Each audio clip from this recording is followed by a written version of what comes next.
खरं म्हणजे आज जी बातमी मिळाली अजितदादा गेले, आपल्यात नाहीये, हीच खूप दुःखदायक होती. कारण स्वर्गीय कोल्हे साहेबांचे पवार साहेबांच्या बरोबरचं काम आणि त्याच्यानंतर पवार परिवाराशी आमच्या परिवाराचं नातं.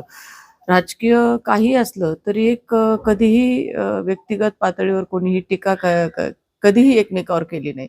आणि दादांचं जाणं म्हणजे महाराष्ट्राचं खूप मोठं हानी या निमित्ताने झालेली आहे. आणि खरं तर न भरून येणारं नुकसान आहे अजितदादा आपल्यात नसणं.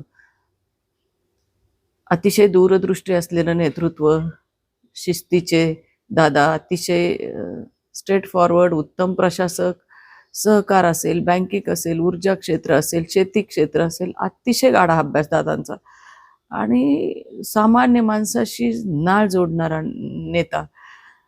आणि सगळ्यात महत्त्वाचं म्हणजे सकाळी कामाची सुरुवात दादांची 6:30 ला सुरू होणार आणि अतिशय टाईमच्या बाबतीत पर्टिक्युलर असलेलं दादांचं काम.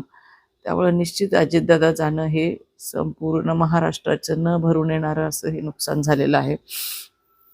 दादा आमच्याकडे घरी आले, तो प्रसंग मी कधी विसरू शकत नाही. दादांना स्वतः स्वच्छतेची आवड, झाडांची आवड, पर्यावरणाचा प्रचंड त्यांचा अभ्यास आणि म्हणून दादा ज्यावेळी घरी आले त्यावेळी अगदी आमच्याकडे जी पाटाला वडाची झाडं आहे, ती मोठी वडाच्या झाडांचं दादांनी कौतुक केलं, सगळे लावलेल्या झाडांचं कौतुक केलं आणि कुटुंबात आमच्याबरोबर त्यांनी जो एक पाऊण तास दिला, गप्पा गोष्टी मारल्या, फोटो काढले, तर खूप एक आपला जवळचा माणूस असं दादांचं